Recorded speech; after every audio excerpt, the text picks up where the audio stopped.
நபிகள் நாயகம் ஸல்லல்லாஹு அலைஹி வஸல்லம் அவர்கள் ஒரு விஷயத்தை சொல்லி தந்தால் அதை சொன்ன இடத்தில் சொல்வதுதான் இஸ்லாம். ஒரு இடத்தில் சுன்னத்தாக இருப்பது அதே இது இன்னொரு இடத்தில் பிதத் ஆகிரும். ஒரு இடத்துல சுன்னத்தா இருக்கும், இன்னொரு இடத்துல ஹராமா இருக்கும். என்ன பயங்கரமா சொல்றேன்னு நினைக்கிறீங்களா? உங்க எல்லாருக்கும் விளங்குனது. பாங்கு சொல்றது சுன்னத்தை தொழுகைக்கு, காம சொல்றது சுன்னத்தை தொழுகைக்கு. பெருநாள் அன்னைக்கு பாங்கு காம சொல்றது ஹராம், கூடாது, தடுக்கப்பட்டது. எல்லாரும் தெரியுமில்ல?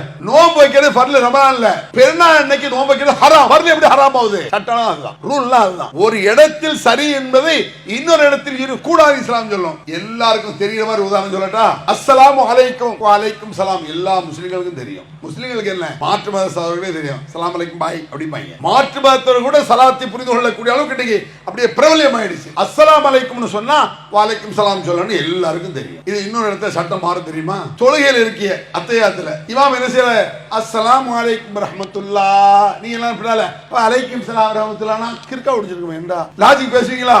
சலாம் சொன்னா அலைக்கும் சலாம் சொல்லக்கூடாது. சலாம் சொன்னா அலைக்கும் சலாம் சொல்லி வெளியே சட்டம், தொழுகையில சொல்லாத. இந்த ரூலுங்கிறது ஒரு யூனிஃபார்ம், ஒரு சட்டம் ஒன்னு இருக்குன்னு வைங்க, யாரும் அவன் இஷ்டத்துக்கு மாத்த முடியாது. இது விளங்கலையா? நபிகள் பெருமானார் சொன்னதே மாற்ற முடியாதா? இன்னொரு வந்து சொல்ல உண்டாக்க முடியுமா? நான் கேட்கிறேன்.